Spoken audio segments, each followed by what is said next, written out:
Hello বন্ধুরা, আপনারা সবাই কেমন আছেন? আশা করি অনেক ভালো আছেন। তো বন্ধুরা, আজকে আপনাদের সামনে আরেকটি নতুন ইন্টারেস্টিং ভিডিও নিয়ে চলে আসলাম।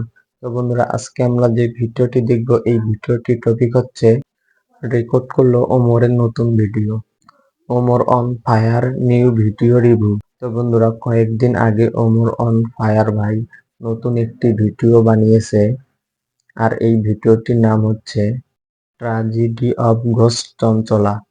তো এই ভিডিওটিতে ওমর অন ফায়ার ভাই বাস্তব কিছু চিত্র তুলে ধরেছে। তো এই ভিডিওটির এই সংক্ষিপ্ত আকারে আজকের এই ভিডিওটিতেই আমরা জানবো, তাই আপনারা এই ভিডিওটি সম্পূর্ণ দেখুন। আর এই ভিডিওটি আমরা নিয়েছি স্পেন সোহাগ ইউটিউব চ্যানেল থেকে। তো এই চ্যানেলটির লিঙ্ক, এই ভিডিওটির অরিজিনাল লিঙ্ক আমরা ডিসক্রিপশন বক্সে দিয়ে রাখবো, ওখান থেকে চেক আউট করতে পারেন। আর সেই সাথে ভিডিওটি দেখার আগে যারা আমাদের চ্যানেলটি এখনো সাবস্ক্রাইব করেননি, তারা আমাদের চ্যানেলটি সাবস্ক্রাইব করে পাশে থাকা বেল বাটনটি অল করে দিন। তো বন্ধুরা, এবার ভিডিওটি দেখা যাক। তুই ভিডিও করছ নাকি? তাড়াতাড়ি ভিডিও কর। কয়েকটা অ্যাঙ্গেল থেকে ভিডিও নিবি, তাও আবার স্লো মোশনে, সুন্দর করে এডিট করে ছাইড়া দিমু, সেই ভাইরাল হইব। হ্যালো গাইস, কেমন আছেন সবাই? আশা করি প্রত্যেকেই ভালো আছেন। সো গাইস, আলহামদুলিল্লাহ নতুন অনেক ভালো ভিডিওতে আছি। সবাইকে স্বাগত জানাচ্ছি। গাইস, আজকের এই ভিডিওতে আমরা দেখতে চলেছি ওমর অন ফায়ার এবার ধামাকা নিয়ে এসেছে। করছি বেবি নেওয়ার প্ল্যানিং থেকে শুরু করে এই 8 মাস পর্যন্ত ভিডিও বানায় ভালো ফলোয়ারে কামাইছি। আমি ওরে চেকআপের জন্য ডাক্তারের কাছে নিয়ে আইছি। ডাক্তার ওরে দেখে বললো যে ওরে এখনই ওটিতে নিয়ে যাইতে, ও ডেলিভারি করানোর জন্য। তো আপনারা সবাই ওর জন্য দোয়া করবেন। আর এই ভিডিওতে আপনারা সবাই বেশি বেশি ভিউ দিবেন, কারণ বাচ্চা হওয়ার পর বাচ্চা সব খরচ এই ভিডিও থেকে উঠাইতে হইব। আর হইলো আমার এই ছোট বাচ্চাটা কেন আমার জয়রা গেল। তুই ক্যামেরা ধর, এই কান্দার একটা ভিডিও নে। তুই ভিডিও করছ নাকি? তাড়াতাড়ি ভিডিও কর। কয়েকটা অ্যাঙ্গেল থেকে ভিডিও নিবি, তাও আবার স্লো মোশনে, সুন্দর করে এডিট করে ছাইড়া দিমু, সেই ভাইরাল হইব। আর তুই মুখ দিয়ে একটা ইমোশনাল ব্যাকগ্রাউন্ড মিউজিক দিবি, কারণ অরিজিনাল মিউজিক লাগালে তো কপিরাইট পড়বো।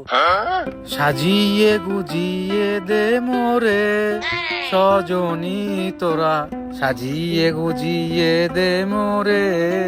গোটা টিকটক, ইউটিউব, ফেসবুক কাঁপিয়ে দিয়েছে এই ভিডিওর মাধ্যমে। এবং বন্ধুরা, এটা নিয়ে কথা বলেছে এই কামরুল এবং কথা বলেছে ভিপি ইমরান। তাদেরকে নিয়ে গুরুত্বপূর্ণ আলোচনা থাকবে। এবং আসলে তৌহিদ আফ্রিদি ধরা খেয়ে বিয়েটা করেছে, এটা কিন্তু অলরেডি তথ্য বের হয়েছে। এই বিষয়ে আপনাদের মাঝে জানাবো গুরুত্বপূর্ণ আপডেট। আরো অনেক গুরুত্বপূর্ণ আপডেট থাকবে আজকের এই ভিডিওতে, তাই আজকের ভিডিওটি শেষ পর্যন্ত দেখবেন। তাহলে অবশ্যই চলুন বেশি সম্পূর্ণ কথা না বলুন। বাড়িয়ে আজকের ভিডিও শুরু করা যাক। গাইজ, আমরা প্রথমে কথা বলতে চাই ওমর অন ফায়ারকে নিয়ে। বন্ধুরা, ওমর অন ফায়ার তার মেইন চ্যানেলে একটা ভিডিও আপলোড দিয়েছে, যেটার নাম দেওয়া হয়েছে ট্র্যাজেডি অফ ঘোস্ট চঞ্চলা।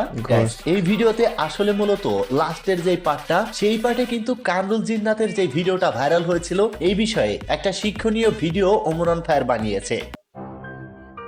তুই ভিডিও করছ নাকি? তাড়াতাড়ি ভিডিও কর। কয়েকটা অ্যাঙ্গেল থেকে ভিডিও নিবি, তাও আবার স্লো মোশনে, সুন্দর করে এডিট করে ছাইড়া দিমু, সেই ভাইরাল হইব। আর তুই মুখ দিয়ে একটা ইমোশনাল ব্যাকগ্রাউন্ড মিউজিক দিবি, কারণ অরিজিনাল মিউজিক লাগালে তো কপিরাইট পড়বো। তো গাইস, এটা একটা মেসেজ স্বরূপ ছিল এবং এই ভিডিওতে 10 ঘন্টার ভিতরেই কিন্তু 1 মিলিয়ন ভিউজ হয়ে গিয়েছিল। আসো, তো অল্প সময় অনেক ভিউ হয়েছিল। যেহেতু তুমি প্রেগন্যান্ট, তোমার ভিটামিন ডি এর একটু দরকার আছে। এখন দুপুরে 1টা বাজে, এই ঠাডা পড়া রোদের মধ্যে ভিটামিন ডি দিব তোর কোন বাপে? ছেলেদেরকে নিয়ে তো 24 সাজিয়েছে। ঘন্টার ভিতরে এই ভিডিওটি হয়তো 2 মিলিয়ন হিট করে ফেলবে। তো যাই হোক প্রিয় দর্শক, এই বিষয়ে কথা বলেছে কামরুল জিন্নাতরা। কি বলেছে চলুন দেখে নেওয়া যাক। আমরা জানি সে টিকটকার, মানুষ জিজ্ঞাসা করলে কয় ইউটিউবার। আরে চললি বললি তেলার গলি, রোস্টিং করে আর কয়দিন চলবি? ছাড় এইসব ছাড়। তো ভাই কামরুল জিন্নাত, তোদেরকে একটা কথা বলি, ওমর অন ফায়ার একদিনে চ্যানেল খুলে যতটা দাঁড় করাইতে পারবে, তোরা 1 মাসে তা করতে পারবি না সকল সোশ্যাল মিডিয়া ইউজ করেও। ওমর অন ফায়ার যদিও টিকটক লাইকে করে থাকতো, কিন্তু এখন কিন্তু তিনি একজন সফল ইউটিউবার এবং সম্মানের সাথে কাজ করে যাচ্ছে ইউটিউবে। তো গাইস, ওমর অন ফায়ারের এই ভিডিও বানানোর পরে খেপে গিয়েছে ভিপি ইমরান। ভিপি ইমরান কি বলে চলুন দেখে নেওয়া যাক, তারপরে জবাব দিচ্ছি। একজন ব্লগারের সন্তান মারা গেছিল জন্মের কিছুদিন পরে, সেটা আপনারা সবাই দেখেছেন। তাকে বিভিন্নভাবে আপনারা অনেকভাবে ছোট করেছেন, তাকে নিয়ে ট্রোল করেছেন। আমার কথা হচ্ছে, আমার পাপের শাস্তি আমি পাবো, ওর পাপের শাস্তি ও পাবে, আপনার পাপের শাস্তি আপনি পাবেন। এগুলা নিয়ে হচ্ছে বেশি বাড়াবাড়ি হয়ে যাচ্ছে, যে একটা লাশ বানাচ্ছেন, বানায় কবরে নিয়ে যাচ্ছেন।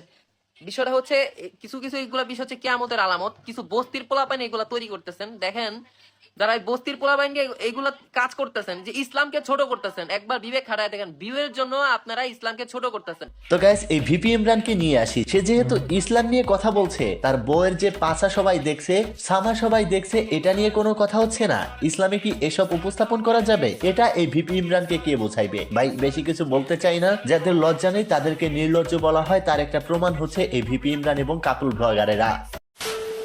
তো যাই হোক প্রিয় দর্শক, এবার আসি হচ্ছে তৌহিদ আফ্রিদিকে নিয়ে। গাইস, তৌহিদ আফ্রিদি কি বলে চলুন দেখে নেওয়া যাক। তার আগেই আমি গাড়িতে শুনি নিউজ হয়ে গেছে যে গোপনে বিয়ে করলেন তৌহিদ আফ্রিদি। তো এটা আমার কাছে অবাক লাগে, কিন্তু এটা আসলে গোপনে না, এটা আসলে সবাই মানে সবার দোয়াতেই আসলে এটা হয়েছে, আল্লাহর মানে ইচ্ছাতেই হয়েছে আর কি। তো যাই হোক প্রিয় দর্শক, আসলে কিন্তু তৌহিদ আফ্রিদি এমনিতেই বিয়ে করেনি, কট খেয়ে বিয়ে করেছে। তার একটা কল রেকর্ড ভাইরাল হয়েছে, চলুন সেটা আমরা শুনি।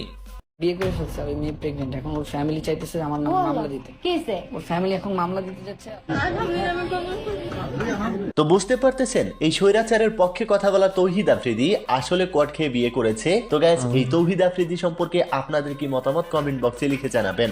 প্রিয় দর্শক, এবার আসি খন্দকার মোস্তাক এবং তিশাকে নিয়ে। বন্ধুরা, তারা একটা ইন্টারভিউতে গিয়েছিল এবং সেখানে ইন্টারভিউর যে ইন্টারভিউয়ার ছিল সে কিন্তু খন্দকার মোস্তাকের বউয়ের মানে তিশার এখানে ওখানে হাত দিয়েছিল। তো এটা নিয়ে স্বামী খন্দকার মোস্তাক রাগান্বিত হয়েছেন। এই হচ্ছে সেই ভিডিওটি।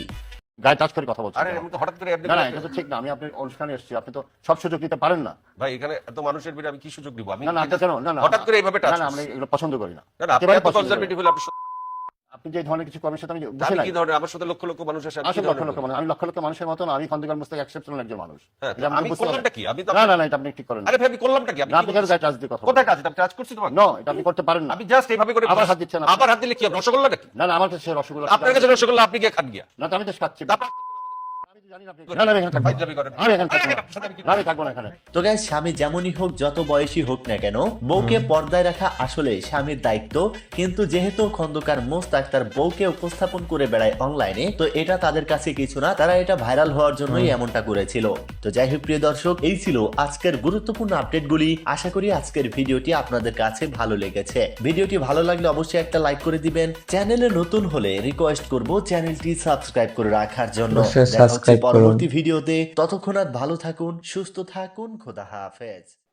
তো বন্ধুরা, আজকের এই ভিডিওটিতে আমরা ওমর ফায়ার যে ভিডিওটি তৈরি করেছিল, তো বন্ধুরা ভিডিওটি আমরা দেখলাম, ভিডিওটি বেশ ভালোই লাগলো। এই ভিডিওটি আপনাদেরকে কেমন লাগলো আপনারা অবশ্যই কমেন্টে জানাবেন। আর ভিডিওটি ভালো লাগলে লাইক কমেন্ট বেশি বেশি করে শেয়ার করে দেবেন। আর নেক্সট টাইম কেমন ভিডিও পেতে চান আপনারা অবশ্যই কমেন্টে জানাবেন। আর নিয়মিত যারা আমাদের আরো এমন ভিডিও পেতে চান তারা আমাদের চ্যানেলটি সাবস্ক্রাইব করে পাশে থাকা বেল বাটনটি অল করে দিন। তো বন্ধুরা, আজকে পর্যন্তই। আরেকটি নতুন ভিডিও নিয়ে দেখা হবে। ধন্যবাদ। আল্লাহ হাফেজ।